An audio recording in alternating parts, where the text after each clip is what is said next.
Hello and welcome to the next episode of Cylinder Radio, Viewpoint Diversity Podcast. I am your host, Will Roosh, high school teacher, now teaching my 17th year in the classroom, teaching social studies and things like that. And my guest today, trying to get his resume into just an introduction is really tough.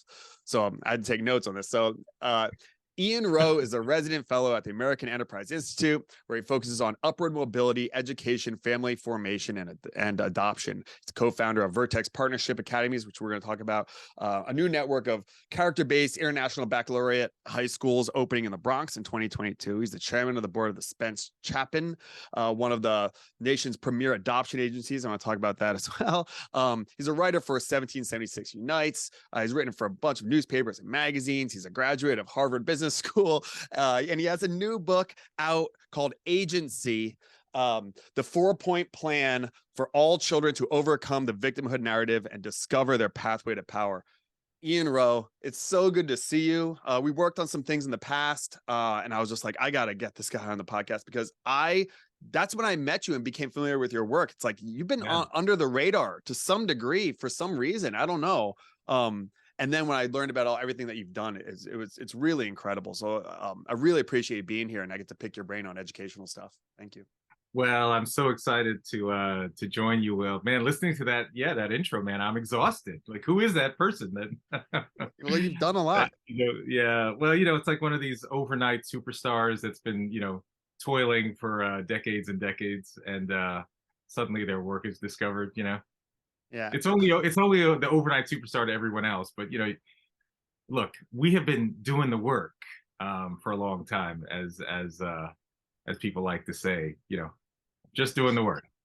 Well, okay, so before we were recording, we were kind of just like making a joke. So I was going over everything you were doing. You made a joke about In Living Color, that old sketch show had a thing about like you're the child of Jamaican immigrants. Yes. He came to this country in 1968-ish, in search of the American dream. Right. And you're fulfilling that. And I guess one of the things that's interesting, because you do deal with a lot of like, I don't know, race issues, I suppose you could call them in America.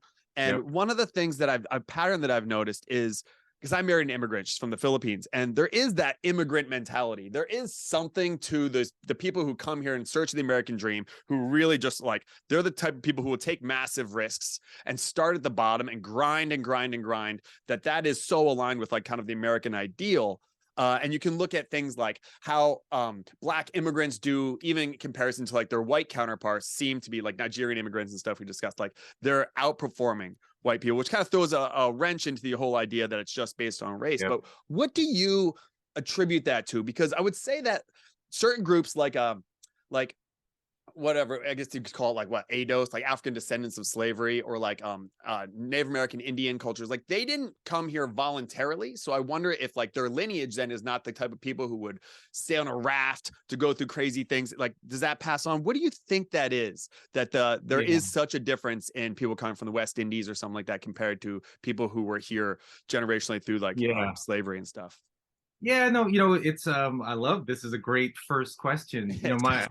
As I said, my parents came to the United States from Jamaica, and during the mid to late 1960s, right? So it's not as if there was like racial harmony, at the time. Far from it.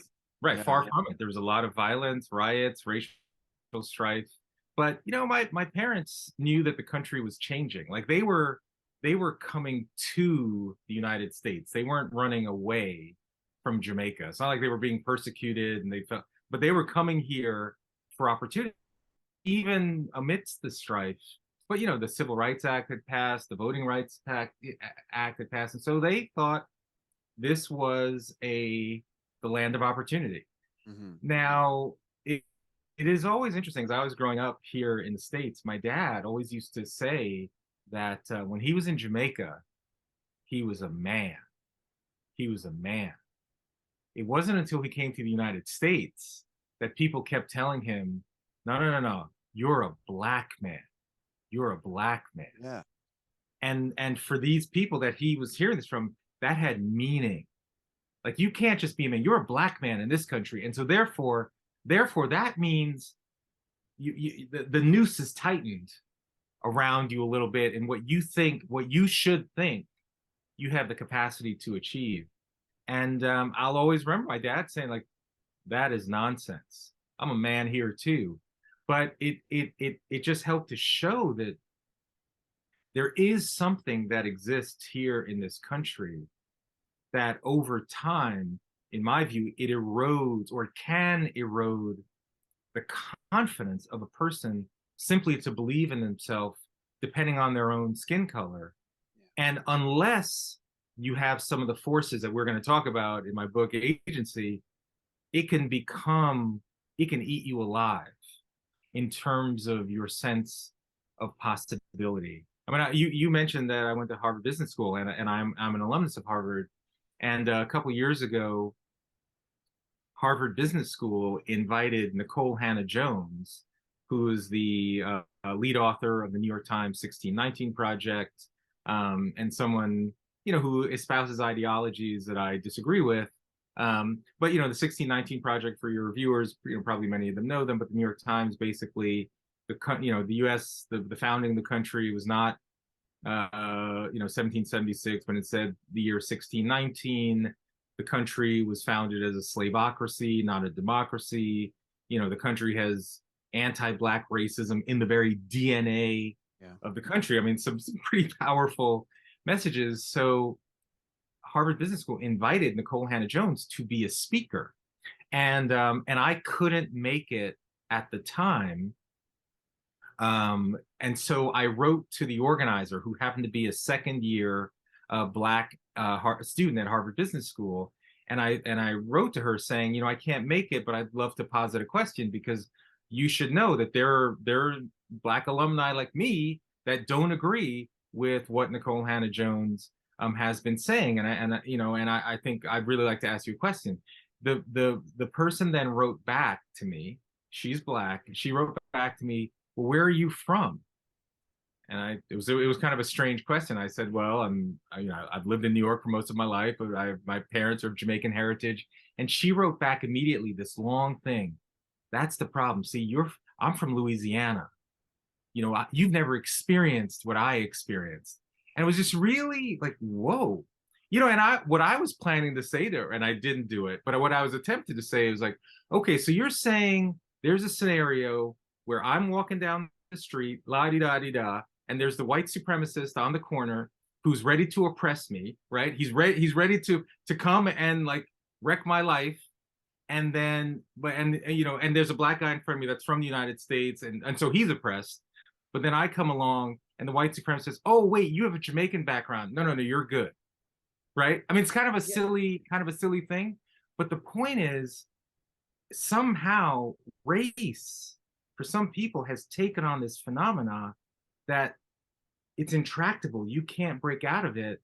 And frankly, I run schools because I want my students to know, of all races, that they can do hard things, and that race will not be an impediment to all the things that they want to accomplish in their life. Yeah. Wow. I mean, isn't that kind of throwing a wrench into the whole idea that it is race? And then doesn't that show that it has cultural elements just by her using that argument? Well, right. But who said logic has ever played a role in any of these arguments? Well, that's really tricky. I mean, Nicole Hannah-Jones, she like blocked me on social media because I was asking her questions, and truly just asking her. And I would love to talk to her, but like we're involved with 1776 Unites, which I mean, at least it looked like it was kind of like a response to the 1619. Is that originally it was? It explicitly was. Yeah. Okay. Yeah, because I guess my question would be, I can share more about that, but go ahead. Well, just I guess my bigger question from that would be, was she ever willing to sit down and talk about the differences with you? Because here's the thing, Ian, is like, here's what's frustrating is I saw when Coleman Hughes invited Ibram Kendi to have a conversation together, and I think Coleman Hughes is usually a good faith person when he says like, I'm gonna try and look into this and stuff like that. They said, we'll sell tickets, we'll donate it to United Negro College Fund. What do you say? And he was completely ignored. Have you? I'm sure you would be interested in having a public conversation with Nicole Hannah-Jones, right? You would be down. Of course. Right. I mean, and by the way, I think she has been asked to debate by folks like Dr. Will Riley and others. But Yeah. generally, there's more power in the oppression narrative, and better just to avoid those kind of conversations. So Ibram Kendi, Robin DiAngelo, Nicole Hannah-Jones, generally, they haven't really taken to debating. I think many years ago, Nicole Hannah-Jones actually did debate Jason Riley from the Wall Street Journal. And based on that performance, I can see why she hasn't debated more frequently. But no. But the point is, we all have to enter these conversations with some level of intellectual humility. Like, Yes. maybe I'm wrong. Yes. Maybe I'm wrong. We have something to learn from each other. And if we actually could start with what do we actually agree upon? So let me give you, for example, actually include regarding Nicole Hannah-Jones. So the racial wealth gap is an example of a data point that people, particularly on the progressive left, use as irrefutable proof of both historical and present day racial discrimination, right? So if you look at the 2019 Survey of Consumer Finances, the average white family has about $160,000 more wealth than the average black family. Boom. Yeah. Mic drop, end of story. That's the proof. Nicole Hannah-Jones wrote an 8,000-word essay in the New York Times Magazine. This was after the 1619 Project, in an article called What is Owed, right? And in this piece, she basically says, see this gap? This is, and she says, quote, it doesn't matter what a black person does. Doesn't matter if you get married, doesn't matter if you get educated, doesn't matter if you buy a home, doesn't matter if you save. None of those things can overcome 400 years of racialized plundering. Boom. I mean, literally, that's what she says in her piece. Now, mind you, Nicole Hannah-Jones has done all 4 of those things, and she's living quite a prosperous life. And good for her. And here's the central point. That data is true. But you know what's also true? If you take that same exact 2019 survey of consumer finances and add 2 other data points, family structure and education, the average black married college-educated family has about $160,000 more wealth than the average white single-parent family. Yeah. So what does that mean? That means perhaps there are issues beyond race that can create massive differences in what the outcomes are in an individual life. I would love to be able to be on a platform with Nicole Hannah-Jones or any of these other folks who espouse this kind of fatalistic, defeatist vision of the world if you're of a certain skin color. But those opportunities don't seem to really make themselves available. Yeah, they have to almost live in a vacuum because they don't hold up to scrutiny. But I guess just being in the classroom and having taught in very diverse communities and stuff like that, just what is going to serve you better? That fatalistic, can you imagine telling young people, and this is what's going on, of like, it doesn't matter what you do. It doesn't matter what you do. The world is so stacked against you. Like, what a defeating, kids are already super, I mean, especially after COVID, they're just like, oh my gosh, like they're just so nihilistic. The world, is just all dark. There's no possibility. And then you're throwing that on top of it. Like, exactly. What, I mean, it's that there's something to that mentality. I love bringing people on the podcast. I had Sidney Smith on the podcast a while ago. He's a guy who lost both of his legs when he was like 27 years old. And he decided to become an Ironman triathlete. And he's just like, I'm not going to sit on the couch. I'm just going to hustle. Wow. And he's just like a savage, and like a good guy. But like that mentality of just like, you can always see yourself as a victim. We all can, some people more than others, but how is that going to serve you is the question. Like, how is that going to benefit you? Exactly. No, I mean, this is it right here, especially when we speak of young people. I mean, several years ago, so I just launched, a new network of international baccalaureate high schools. It's called Vertex Partnership Academies in the Bronx. But in developing the design of this school, a few years ago, the year prior to COVID, I went to visit one of the highest performing high schools in New Orleans, right? And so when I was in this classroom, it was a classroom of ninth graders, and at the time I was running a network of elementary and middle schools, and we were embarking upon this effort to teach this concept that I'm about to tell you about, something called the success sequence, right? Um, and but I was getting a lot of pushback. You can't teach about this stuff. You can't.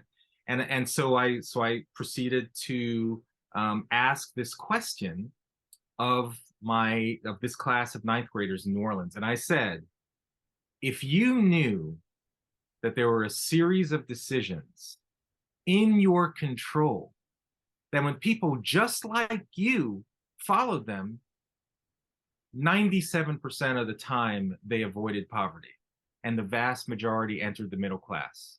Would you want to know about those strategies? And they looked at me and are like, yeah, like why wouldn't I want to know? Yeah. I said, well, there's some grown-ups who think, I don't know, you might be offended, or it'll be like, I don't know, embarrassing to you, or something. Like, bottom line, I shouldn't tell you. And they looked at me like I was crazy. What are you talking about? You let me decide after you tell me whether or not that information is useful. So we then proceeded to have a conversation about the success sequence. And the success sequence, unlike what Nicole Hannah-Jones says, the data says if you finish just your high school degree, then get a full-time job of any kind. Any job. Yeah. Right. Any job, right? Just so you learn the dignity and discipline of work, like showing up on time, being respectful, being part of a team, right? And then if you have children, marriage first. 97% of millennials who follow those decisions avoid poverty. It's not a guarantee, but it's information that young people should know. And so we proceeded to have this great discussion, me and these 14-year-olds in ninth grade who, in my view, whether or not they decided, okay, this is what I'm going to do in my life, but what I felt that they felt was that they were being treated as, they were being respected as decision makers, future decision makers in their own life. And that's what, so when you hear narratives of you're Black, you can't do this, or you're this and you can't do that, that's when we are actually robbing young people of the ability to lead a self-determined life. And that's what agency has got to be all about. Do you think it's just like trying to console people gone wrong? Like when my kid comes back and they're being bullied and it's like, it's not your fault. Like, is it that kind of just gone astray to the point where now it disempowers them? Like, where's that coming from? Why, like, we can steel man the position, Ian, like, why do these smart people, why do they support this idea? Because that seems so clear to you and I and many others of like, this isn't helping kids. Why do you think they're doing that? Well, I have this term, I call it suffocating empathy. It's the kind of empathy that's so compassionate, so like, I got to insulate you from the world, that I almost have to create all these reasons that it's not about anything related to your effort. It's about all these evil forces outside. It's about all this other stuff. And what even well-intended people, I mean, whatever their intentions are, the effect of it is debilitating. It's almost infantilizing the very people that you are seeking to empower. And so why are they doing it? Some, I think, their power is obtained and maintained by preserving these ideologies of victimhood, right? Their power, right? The like, if they continue to harp on, no, this is, this community is so under siege, you need to give me and them more money, and it never ends, or it's because you have these inherently racist streaks, and so it's like your problem, and you need, and you collect power. And so that's the cynical part of me, and then there are other people who put, like the Black Lives Matter signs on their lawn, where they capitalize the B in black and leave the W in white uncapitalized, like nonsensical stuff. that doesn't help anybody, but yet it makes them feel better about themselves, maybe, but it has nothing to do with like improving the reading skills of Black kids, for example, right? Right. So who knows what goes into the psychology of this stuff? But we just have to reject it. We, the people who are, and you hate to break the world into us and them because that's kind of the division. But when we hear ideas that we know are at best useless and at worst harmful to the aspirations of young people, we have to have the courage to confront them. Yeah, I hear you. And when you say like you don't like divisions that way, like me too, same, but there's certain people that will talk to me and it's not like they're aligned politically. It's not like they're aligned, racially or anything like that. It's just people who are willing to engage. And then there's ones who aren't. Because I try to make it a very like safe space, for lack of a better term, to come and come on this program and talk to me. I mean, that's the whole idea of Cylinder Radio is it's a three-dimensional complex thing from different viewpoints and stuff like that. But some people just refuse to engage with me. And that's so all I can do is make assumptions then, where those ambiguities exist about your thinking. I just have to make assumptions. Yeah. When you mentioned those three things, I think that was was that Heritage Institute or something like that? Those three. Oh, on the success sequence. So the Yeah. success sequence, the original research was actually out of a progressive institution, Brookings Institution. Okay. Brookings. Yeah. Yeah, Brookings, and then it was later replicated by the American Enterprise Institute, and it's been replicated in studies all around the world. But somehow, it's now viewed as like some right wing, ideology that we're trying to impose. Middle class values. I mean, I got lots of pushback. I mean, we teach the success sequence in our high school that we're launching, but the level of pushback we get from some, you can't teach this. You're trying to, indoctrinate these kids and like these middle class values. I'm like, well, yeah, I guess I am. Well, let me try to understand it, because I thought about that too. I was like, why is and PragerU or something is putting that out there, so like anything that they're going to promote, because that's like a right wing thing, then the left is going to kind of reaction. That's just like the way that it works. We're always reactionary. The right wing is to the left, and calling out, they're like anti woke, as opposed to like that's their kind of line. Yeah, I think part of it is when you're talking about things like waiting till you're married to have kids, getting through high school, getting a job. It is more difficult for some rather than others. I've taught in like prestigious private schools, and I've taught in like one of the worst neighborhoods in LA. And the opportunities aren't equal. It is not. We're not all set up. Some get SAT tutors, some don't. So I think the argument is like, that is easier said than done. 100%. You need a system to support the success sequence. And I think that's why your book is like, it's like a more nuanced, teased out way of how do we get to the success sequence. Would you say that's accurate? So, and I'm happy to go into more detail in the book, but exactly, because it's very easy for me to sit here and say, well, if you just follow these 4 things, then your life will be great, right? Right. That's not the way the world works, right? So there are another example. I run a network of new high schools in the Bronx, in District 7.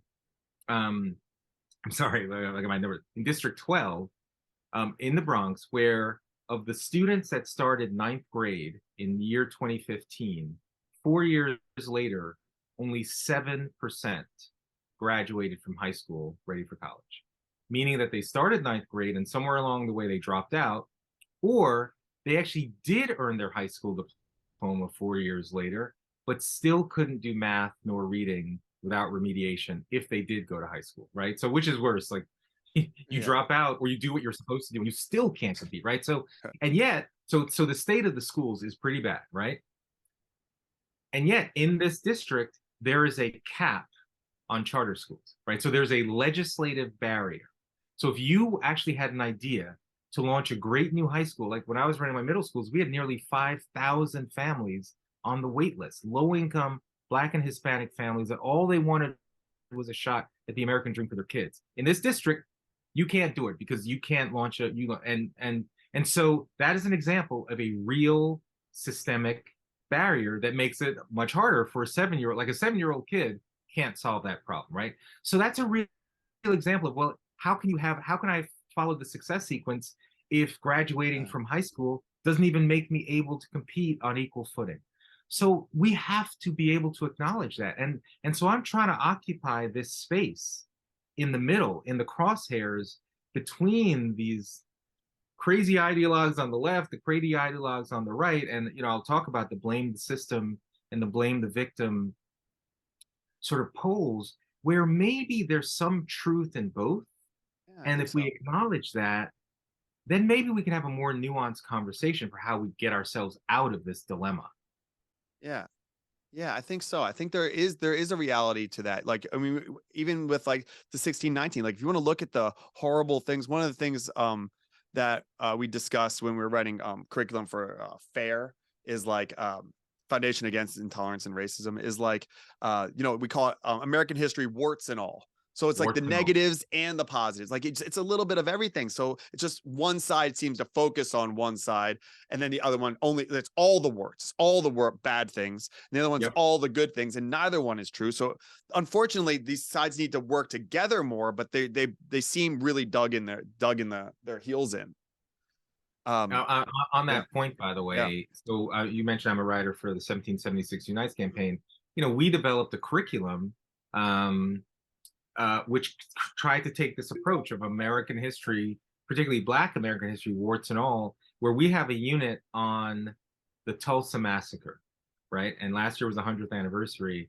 And so most people who focus on they focus on the Tulsa Massacre. But if you go to our unit for the 1776 Unites, which, by the way, has now been downloaded more than 60,000 times. Yeah, it's amazing. Free, right? By teachers in all 50 states.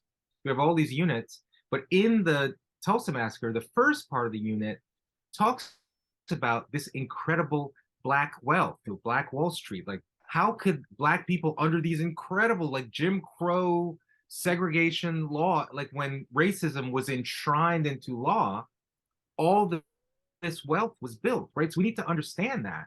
And then phase 2 of the unit is the Tulsa Massacre, how the resentment and all this horrific things happened. And you got to tell that part of the story too. And then segment 3 of the unit is the rebuild of Tulsa, predominantly by the Black community. And so this sense of resilience. And so for us, that's an example of telling the complete story. If you fixate, if you sanitize American history like it's patriotic and wonderful, that's bad. But if you only do what you just said, was only warts, that's bad too. There's got to be a place where we just tell the truth, right? And tell the complete story. So I'm with you 100%. Yeah. There are when you say the 4-point plan, it's F.R.E.E, family, religion, education, entrepreneurship. So if we could just tease each one out a little bit. Family. So that's the benefit of having a family, a community, support. It's so interesting when I've asked students, like, how many of you were read to as a kid, or how many of you are your parents literate, or are they around and stuff like that? And the data is very clear. I mean, Obama was really open about like the data on like having absent fatherhood.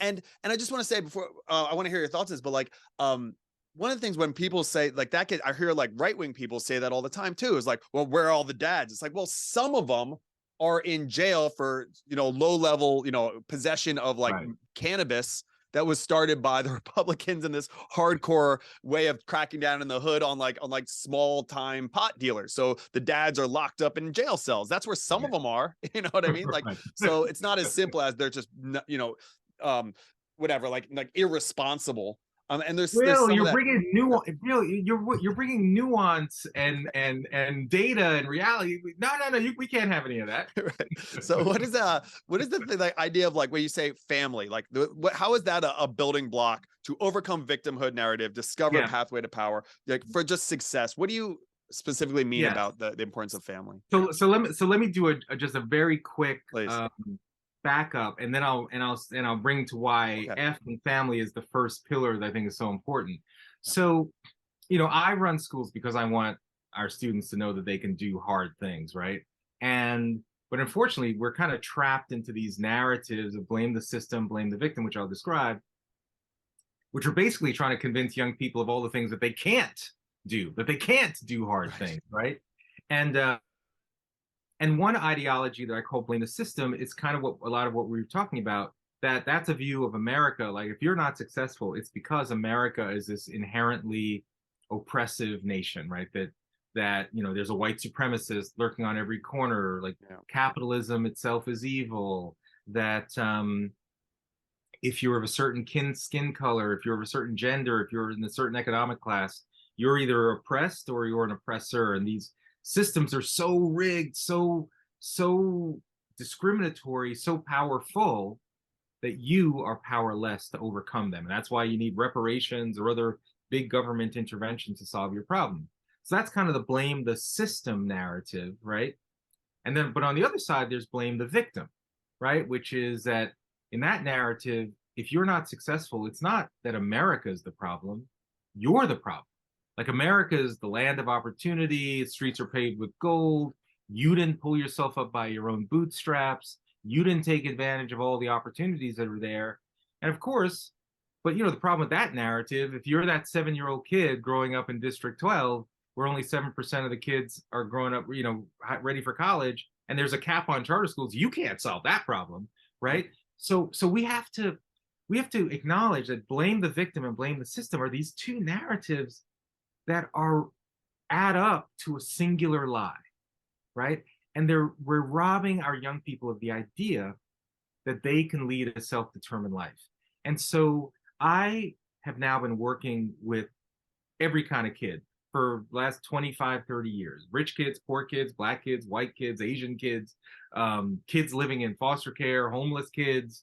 And what I've tried to observe, like sifting through these two big meta narratives, I've watched some kids who grow up in very challenging conditions, as they enter young adulthood, basically recreate those same decisions, like whether it be domestic violence, broken families, poverty, like the decisions they've made, basically they're perpetuating their cycle of disadvantage.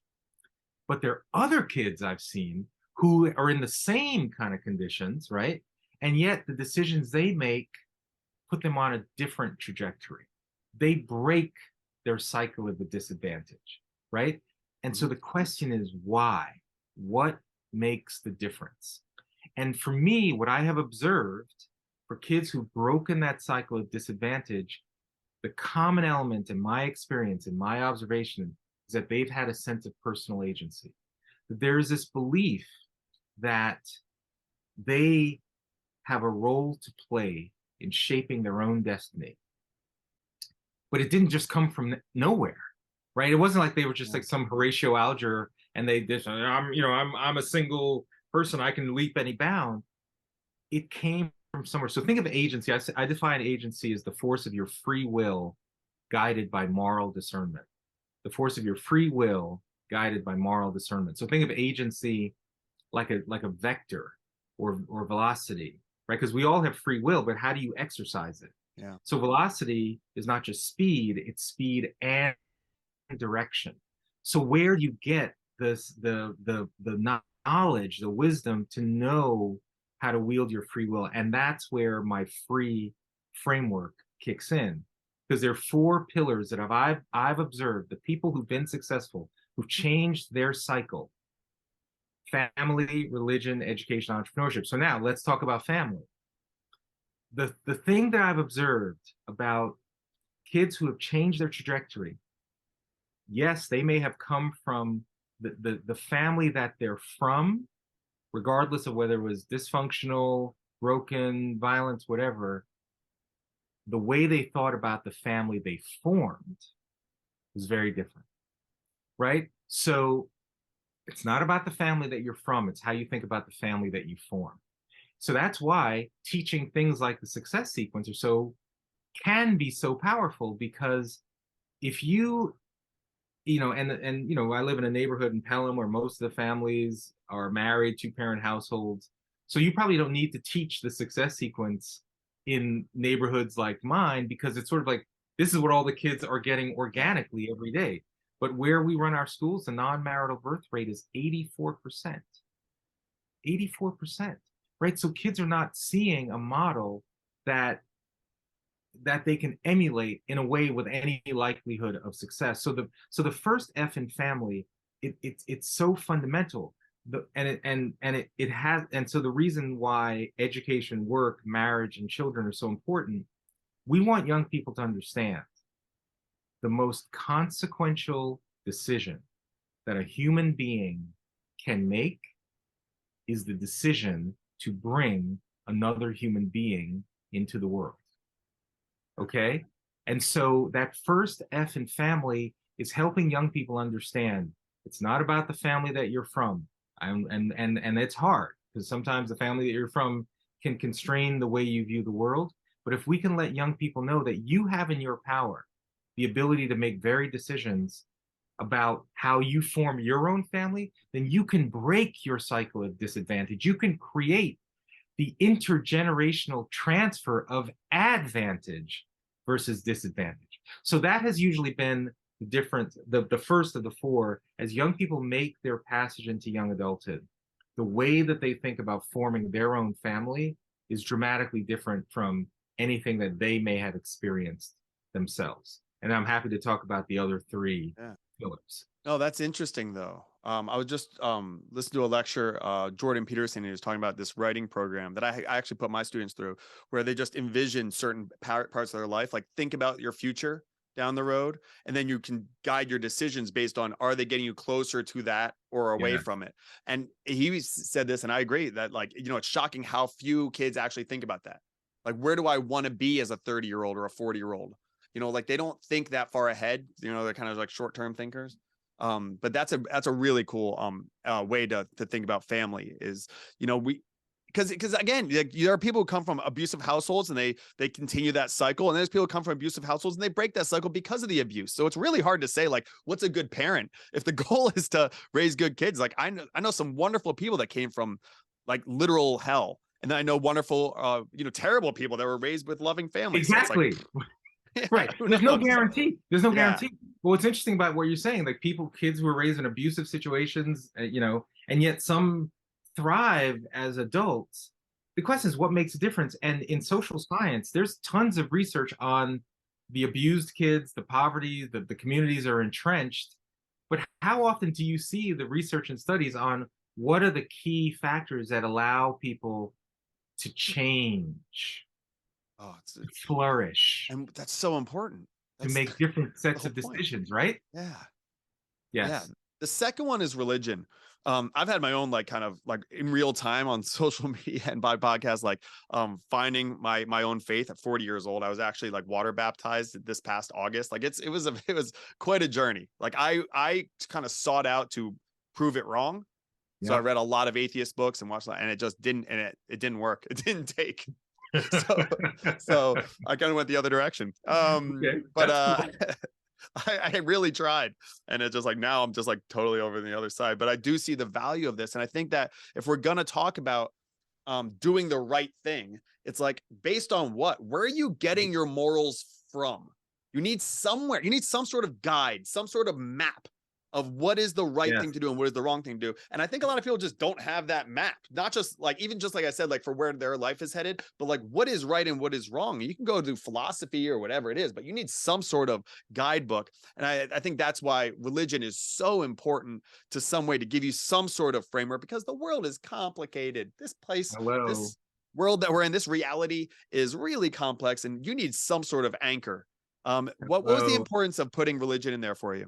I mean, you know, and there are a lot of people that disagree with this point, but it's quite amazing. Again, I define agency as the force of your free will guided by moral discernment, right? So to your point, where is it that young people are learning this? So the value of a personal faith commitment, you just can't deny it. I mean, when young people have a personal faith commitment, and by the way, it can be Christianity, it can be Buddhism, it could be Catholicism.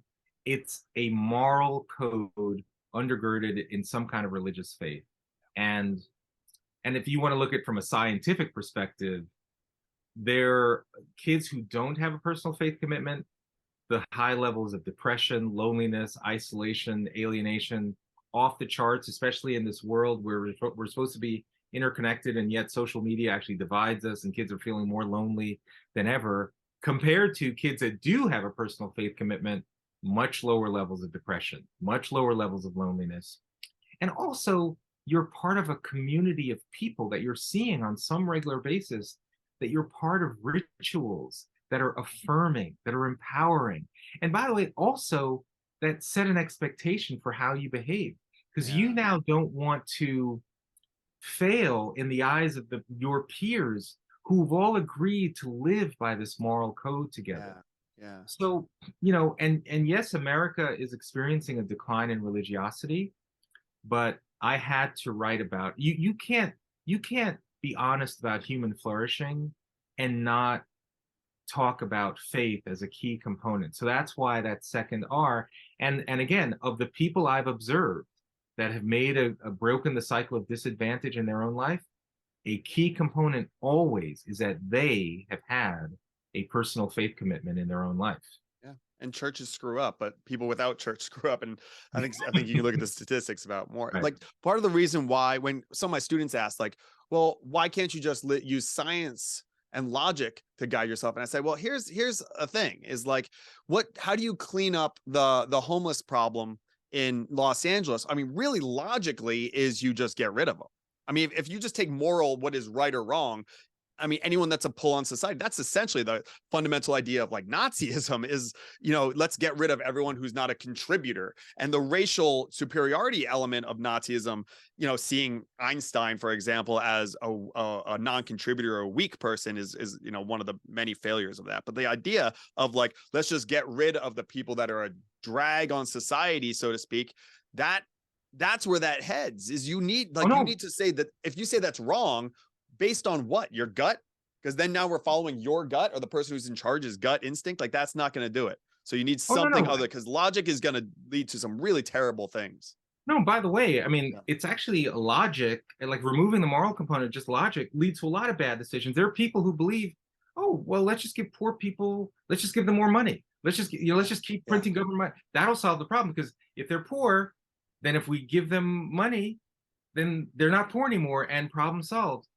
Well, guess what? We've tried that to the tune of multiple trillions of dollars. And guess what? It actually creates greater levels of dependency. The human psyche is very different. We're not just automatons that, push a button and suddenly we're supposed to behave. Let's look at the factors that really drive. People need to be needed. People need to make connections. These artificial sort of, that's a single parent with no father. Let's just ramp up the dollar amounts, not acknowledging the human element of what it means when you don't have a regular father figure in your own life, right? So it's not only that, it's not what you described. It's actually this ideology that sort of government money can replace love and compassion and the nurturing of a stable family. Yeah. People are homeless for a bunch of reasons, and it's not simply that they don't have a home. No, exactly. Yeah.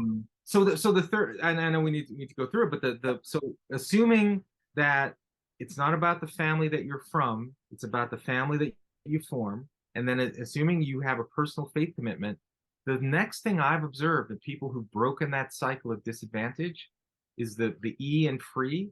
It's about education. It's about having some kind of educational freedom or school choice, right? Somehow they and their parents were able to choose a school that was more aligned with their values. Again, imagine if you're that kid living in District 12 and all you've got are the schools that only 7% of kids are graduating from high school ready for college. And that's your only choice. It's really hard for a kid to think about a life of agency. So that's another key component, right? And the good news is, at least coming out of the last few years, the frustration with COVID, there has been an explosion in laws related to school freedom, school choice, educational freedom, educational savings accounts. More families are getting public dollars that they can now go and use at like a religious school or a magnet school or a private school. So that's actually probably the area where we've made most progress in my FREE framework is that the first E in free. And then the very last E, again, assuming you've been able to be a young person who's understood that you don't have to be constrained by the family that you're from, but you can make better decisions about the family you form. If you have a personal faith commitment, if you've benefited through educational freedom or school choice, usually that has made you have an entrepreneurial mindset. And by an entrepreneurial mindset, I don't necessarily mean that you started your own business. It just primarily means that you're a problem solver in your own life, that you have a foundation, you've gotten your education, you've worked, you've had solid relationships, you live by a moral code, you're part of a community of people that know you and support you. And so when inevitable challenges come your way, you have an overcomer's mindset. You don't succumb. You don't say, wait a minute, but I'm Black, or I'm this, I'm that. And if I see a disparity, oh my God, I've got to wait for somebody else to now solve my problem. And so my observation in the sort of culture wars we're having, this time of polarization, we have to have the empowering alternative to these debates. And I'm putting forth agency and my F.R.E.E. framework as the pillars upon which I want to encourage young people to think differently about what their future life looks like, that they have a future orientation. They don't have to be constrained by their current circumstance. And, you know, this is what I got. And my hope is that more young people understand the power that they do have in their own lives. Yeah, no, it's amazing. I mean, I think that there's a connection here with the last two E's. In like the history of the education system is rooted in basically making, good soldiers in Prussia. And then it was like good, factory workers from like rural people during the Great Migration and stuff like that, up to these factories. When you're on a farm, it was, you get the work done, but now you have shifts and stuff like that. So this education system, I talk about this a lot. I think that in a lot of ways, it exchanges curiosity for compliance. What makes a good student? It's the one who does what they're told when they're told to do it. And then that's just what you learn for 12 years. And then you go off to college, it's more of the same. And then you go into the corporate America where it's again more of the same. And that's the opposite of entrepreneurship. I married an entrepreneur. And again, she is, never really been able to hold down a real job, but she now has like 30 employees because she understands that idea of like, I just gotta hustle. I'm just gonna make it. No one's gonna be here for me. Like there is something. She didn't do well in school either. So I feel like education, the way it's set up now is not to make entrepreneurs. But I tell my students all the time, like, who's going to solve? There's some real big problems to be solved. Hello. And entrepreneurship is the way to get them solved. And the beautiful thing is for you young capitalists out there, there's also money in it. There's a lot of money in solving these problems. So you can solve, like, what's better than that? Making a lot of money, making the world a better place. That seems like a win-win all around, right? Yeah, and just to take it full circle from how you started this conversation, like Nigerians and the immigrant mentality, there kind of is this idea of you got to hustle. Like when you come to this country, you're coming. Like when my parents came here, it was a hustle. My dad had a couple different jobs. I mean, then he started as an engineer at IBM, and like, it was, you had to work. And so, sometimes people say, like, for example, back on the race issue, well, if you're Black, you got to work 3 times harder. I'm like, yeah, that's the whole idea, that's kind of the point. And I can tell you other people who, any entrepreneur, like, Elon Musk, I was listening to him talk about the other day, both at Tesla and now at Twitter, like he slept on the factory floor for like weeks at a time to like to ensure that they had worked out all these issues. And, there is this kind of, I'm going to get this, I'm going to work this out. And you apply that to your own life, man, you can accomplish anything. Yeah. And your race and all these other factors will flitter away in the face of your own determination. Yeah, and again, you got to go back to the religion or some sort of moral framework too, because the Andrew Tate, go out there, hustle so you could get your Bugatti and all that kind of stuff. Right. It's like, well, then it just becomes, if the end goal is just money. Yeah. No. Right. It's whatever you need to do to get to money, but it's not that. It's innovation. It's going out there and doing, new things to change things and upgrade things. Let me ask you, Ian, like you have you're a bright guy with a very impressive educational background. Why did you get into the things you got into? Because it, I don't know. I mean, is there money in revolutionizing education and stuff? It seems like what were you I thinking? haven't found that pot of gold. Yeah, what are you thinking? Like, what you could have, I mean, instead of doing some tech startup or something like that, Yeah. you Yeah, got into servicing a group that has very, very, very little resources. yes, well that is for sure. Yeah. Yeah, I mean, look, I'm sure my parents are at core the why I've done the things that I do, but I left, when I finished Cornell undergraduate, I went to work for what was then Anderson Consulting and ultimately became Accenture. So I was management consultant, I was on my way to partner, and the partners in the firm were inviting us to their houses, and of course they're like these mansions in Greenwich, Connecticut, and blah blah blah. But I was also, because I went to school, public schools, K-12 in New York City, and so I was mentoring in public schools like 30 years ago, and I was just interacting with all these kids that by accident of zip code or family structure just weren't getting the same opportunities that I had. There, but for the grace of God go I. And I just came to the conclusion, you know, I want to spend my time and talent in ways that can benefit kids like these, right? And so, but I didn't know what that meant at the time. So I decided to go to Harvard Business School. Whoa, I got into Yeah. Harvard, and I met the captains of industry, the future blah blah blahs, and the Elon Musks of the world, and or even I don't, he didn't go to business school, but or I don't think he did, but I know those people, right? And but I met this woman, Wendy Kopp, who was the founder of Teach for America. And in those early days, and I was an organization that recruits outstanding individuals to teach in urban and rural public schools. I worked for the summer in between my first and second year at HBS for Teach for America. And then I did the crazy thing. I went to work for a nonprofit for $25,000 a year coming out of Harvard Business School. But it was like crazy. My parents were like, Yeah. "You're doing what?"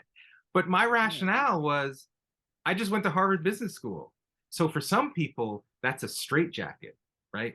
It's like, oh, you got to go work on Wall Street. You got to go work in finance. You got to work in management consulting. But for me, it was liberating because what it meant was I can always go get a real job. So why not pursue something I'm really passionate about?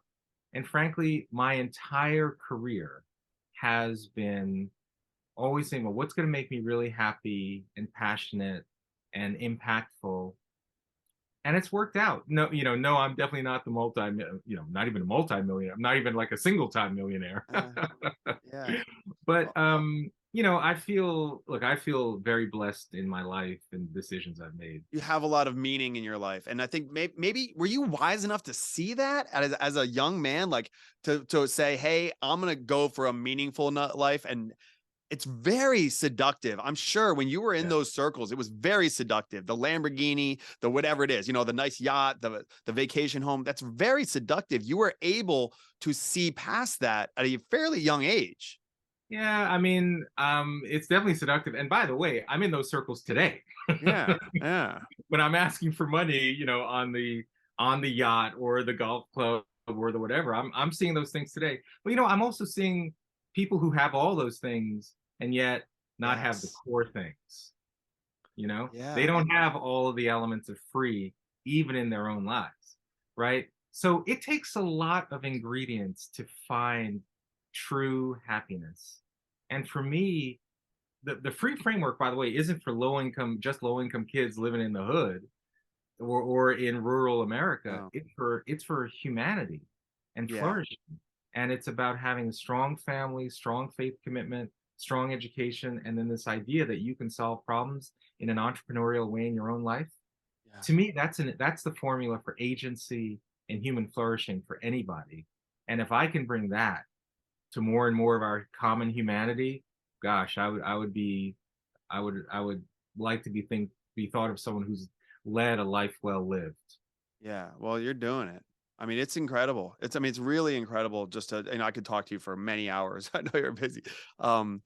Like Yeah, I think that's why I want to share kind of what you're doing, put your stuff out there as much as I can, even with my little platform. Like as that Oh, grows, I'm going thank to try and you. do it more because I deeply believe in it. And you're right. It's not just for, brown kids in the hood or whatever it is. I mean, there's a lot of people that are struggling right now, and these are the Exactly. ways out for them too. There are kids at these private schools who just like, you have to be a doctor, you have to be a lawyer, you have to Oh go to my Wall Street, you gosh. have to make all this money.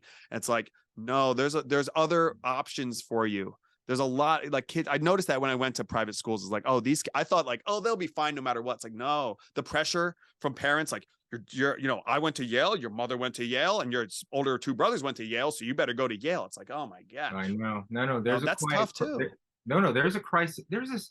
I mean, overall, there are a lot of writers that write about the spirituality crisis that Mm-hmm. exists in our country, and sometimes it's technologies driving it. Like the thing that's supposed to bring us together is actually driving us a lot apart. Families, again, the non-marital birth rate. All of these issues, I think, can be addressed if there were a greater focus on strengthening families, Yeah. increasing personal faith commitments, more educational opportunities, and more entrepreneurship.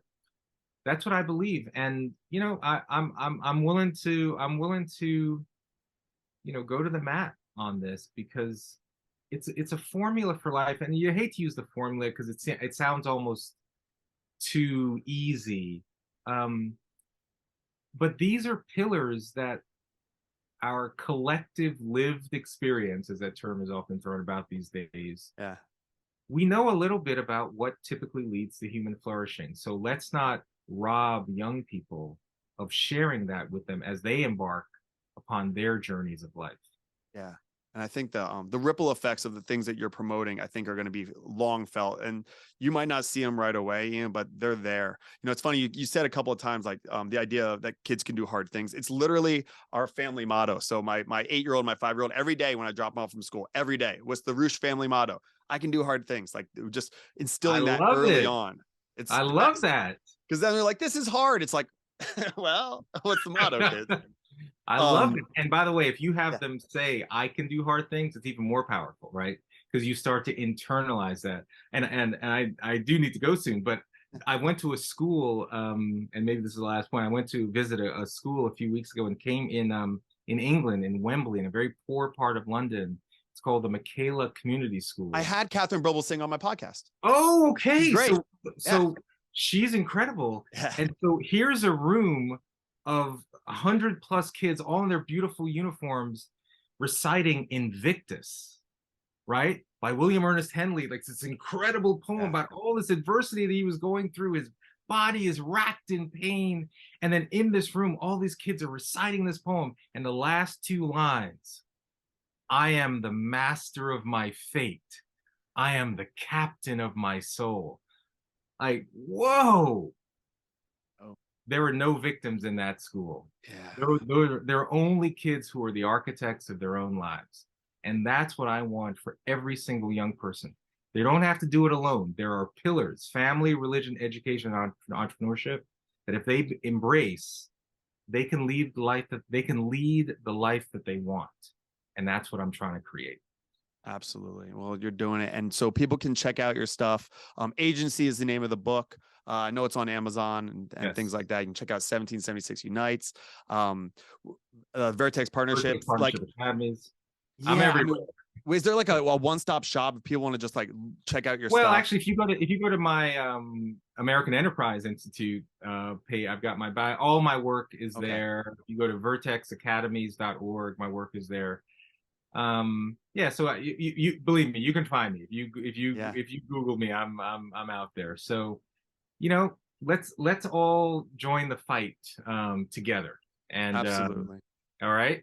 Yeah, Ian, thank you so much. It was really, I mean, I always love talking to you, and I just being able to sit down for an hour and share this with everybody. What you've done already just in your life is incredible. It's incredible, and the ripple effects are going to be long lasting, generational. I really believe that. I Wow. really believe that what you're doing is going to have super long lasting impact, and it's impacted me and my classroom across the country. So it's going to impact a lot of people and a lot of kids. So just thank you for Well, thank you. whatever it's worth. I'm Thank very you for humbled to everything you've hear done. that. But I really hope I'm just at the beginning, just like all of us. We're on this journey together. So I Yeah. appreciate it. All right. Take All care. right, man. Peace.